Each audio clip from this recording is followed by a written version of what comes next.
Vandeham Sri Guru Sri Juta Padakamalam Sri Gurum Vaishnava Vansha.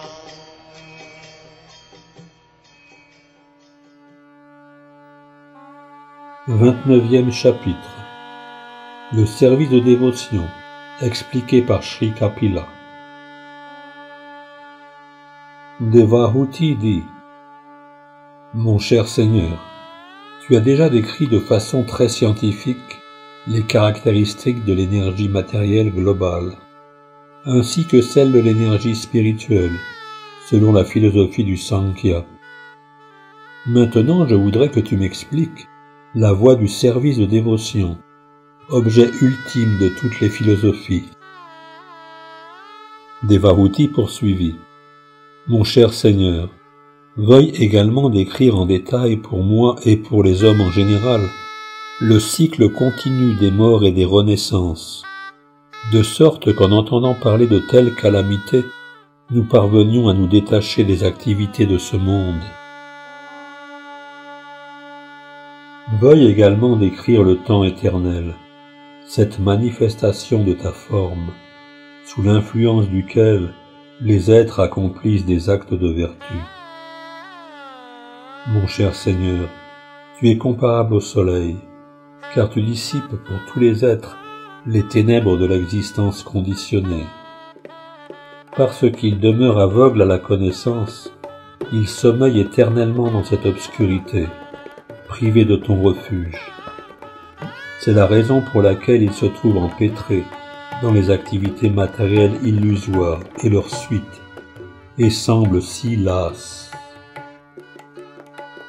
Shri Maitreya dit: Ô meilleur des Kurus, Kapila le grand sage, pris d'une grande compassion et comblé par les paroles de sa glorieuse mère, lui répondit en ces termes: Le Seigneur souverain Sri Kapila dit: Ô noble femme, le service de dévotion compte de nombreuses voies, selon les traits caractéristiques de ceux qui l'accomplissent. Le service de dévotion, accompli par une personne envieuse, orgueilleuse, violente, coléreuse et séparatiste, se place sous le signe de l'ignorance. Quant aux séparatistes qui adorent les mourtis dans le temple, animés par un désir de jouissance matérielle, de renommée et d'opulence, on dit que sa dévotion relève de la passion. Lorsqu'un bhakta adore le Seigneur souverain et lui offre les fruits de ses actes, de façon à s'affranchir de la souillure liée à l'action intéressée, sa dévotion appartient à la vertu. Le service de dévotion pure et sans mélange se manifeste lorsque le mental du bhakta se trouve instantanément attiré par l'écoute du nom et des attributs spirituels et absolus du Seigneur souverain, qui habite le cœur de chaque être. Comme l'eau du Gange coule naturellement vers l'océan, une telle extase dévotionnelle que n'interrompt aucune condition matérielle coule librement vers le Seigneur. Le pur bhakta n'accepte aucune forme de libération, qu'il s'agisse de salokya, de shashti, de samipya, de sarupya ou des kattva, même si elles lui sont offertes par le Seigneur souverain en personne. Celui qui atteint le plus haut niveau du service de dévotion, tel que je l'ai expliqué, peut vaincre l'influence des trois gunas et s'établir comme le Seigneur au niveau de la transcendance. Le bhakta doit s'acquitter de ses devoirs propres, tous glorieux, sans aspirer à aucun gain matériel. L'on doit régulièrement et sans violence inutile accomplir les activités dévotionnelles. Le bhakta doit régulièrement contempler mes formes dans les temples, toucher mes pieds pareils au lotus, et m'offrir des prières, ainsi que les articles du culte. Sa vision doit être empreinte de renoncement, dans la vertu, et il doit voir tous les êtres comme des entités spirituelles. Le pur bhakta doit pratiquer le service de dévotion en montrant le plus grand respect aux maîtres spirituels et aux acharyas.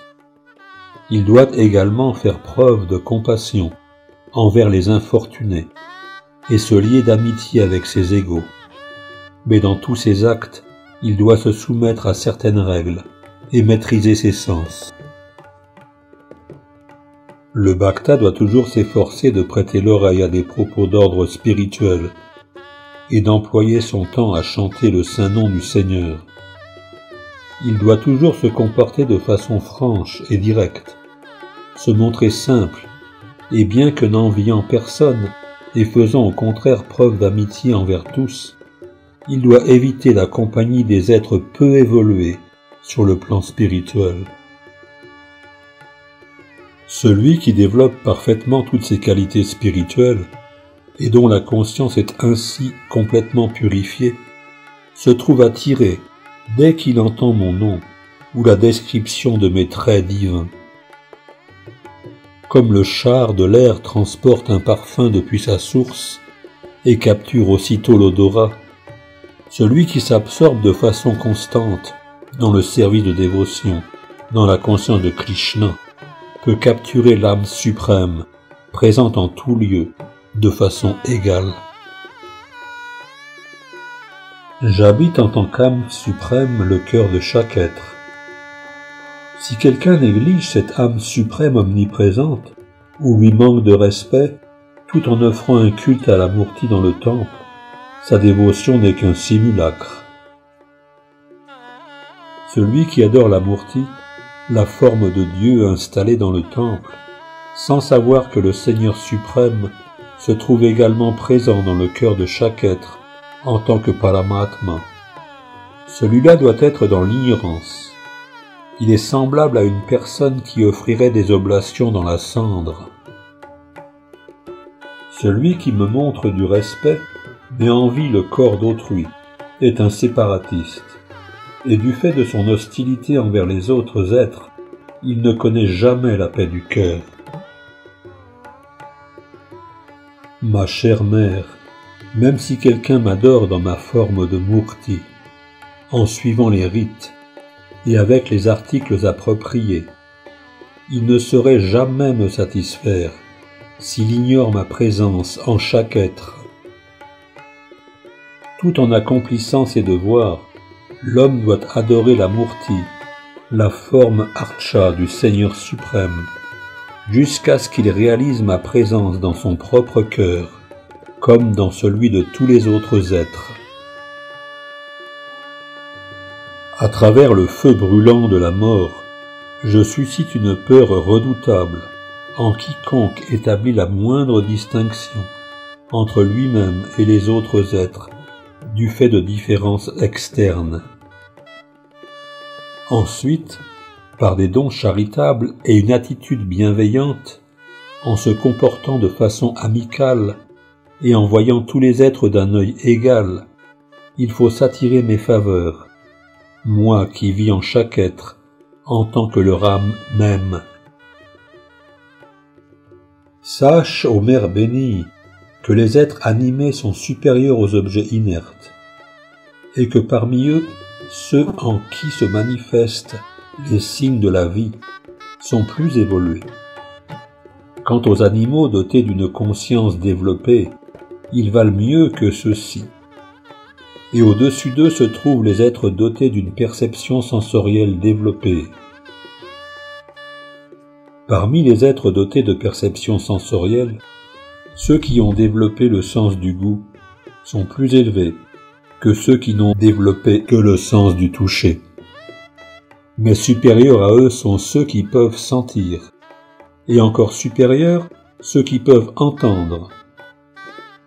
Les êtres qui peuvent distinguer différentes formes sont supérieurs à ceux qui perçoivent les sons.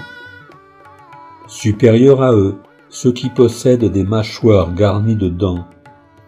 Et plus élevés encore, ceux qui ont de nombreuses pattes. Mais supérieurs encore sont les quadrupèdes, et au-dessus de tous les êtres humains. Parmi les humains, ceux dont l'organisation sociale repose sur les qualités et les activités de chacun l'emportent sur les autres.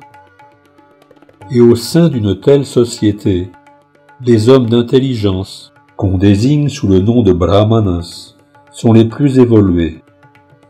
Mais il faut encore distinguer comme les meilleurs parmi les brahmanas ceux qui ont étudié les Védas, et parmi eux, celui qui connaît le but véritable des Védas est le plus élevé. Cependant, au-dessus du brahmana, qui connaît le but des Védas, se trouve celui qui peut dissiper tous les doutes. Et mieux que ce dernier encore est celui qui adhère strictement aux principes brahmaniques. Mais encore plus haut que celui-ci brille l'âme libérée de toute souillure matérielle. Quant au pur bhakta qui exécute le service de dévotion sans rien attendre en retour, il les domine tous. Par suite, je ne vois personne de plus grand que celui qui n'a d'autre intérêt que le mien et qui m'offre tout, ses actes et sa vie même, sans connaître de cesse.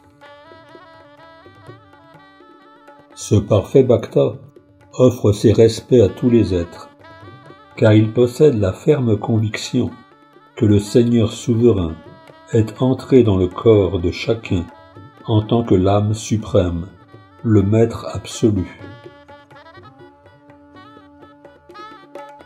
Ma chère mère, toi la fille de Manu, le bhakta qui pratique l'Astanga Yoga, en appliquant ainsi la science du service de dévotion, atteint la demeure du Seigneur suprême à travers ce seul service dévotionnel.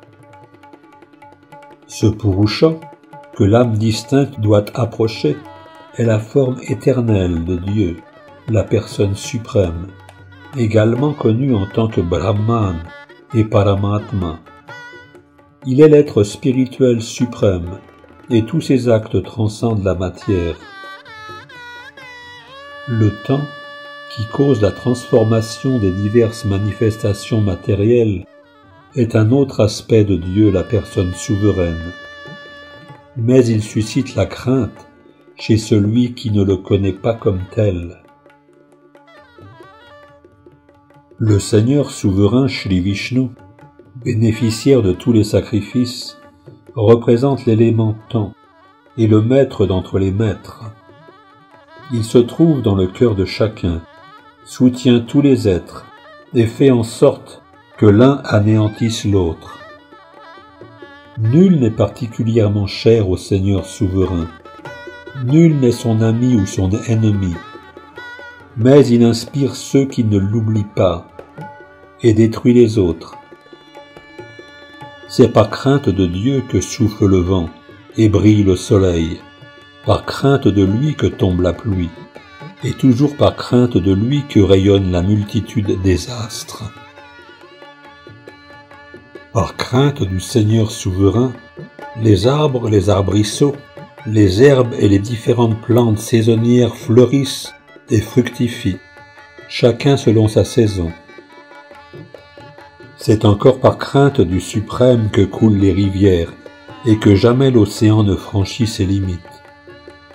Et toujours par crainte de lui, le feu brûle et la terre avec ses montagnes ne sombre pas dans l'abîme océanique de l'univers.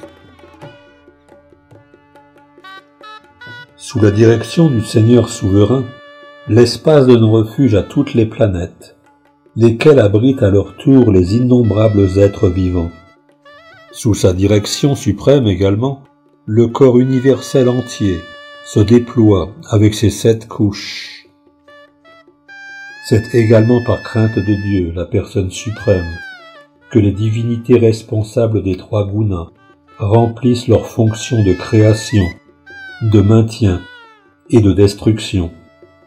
Et tout en ce monde, l'animé comme l'inanimé, se trouve sous leur emprise. Le temps éternel n'a ni commencement ni fin. Il représente le Seigneur souverain, le créateur de ce monde criminel. C'est lui qui détermine la fin de l'univers phénoménal. Il perpétue l'œuvre de création en suscitant la naissance d'un être par l'intermédiaire d'un autre. De même, il dissout le monde jusqu'à anéantir Yamaraj lui-même, le Seigneur de la mort. Ainsi s'achève le 29e chapitre du 3e chant du Srimad Bhagavatam, intitulé « Le service de dévotion », expliqué par Sri Kapila.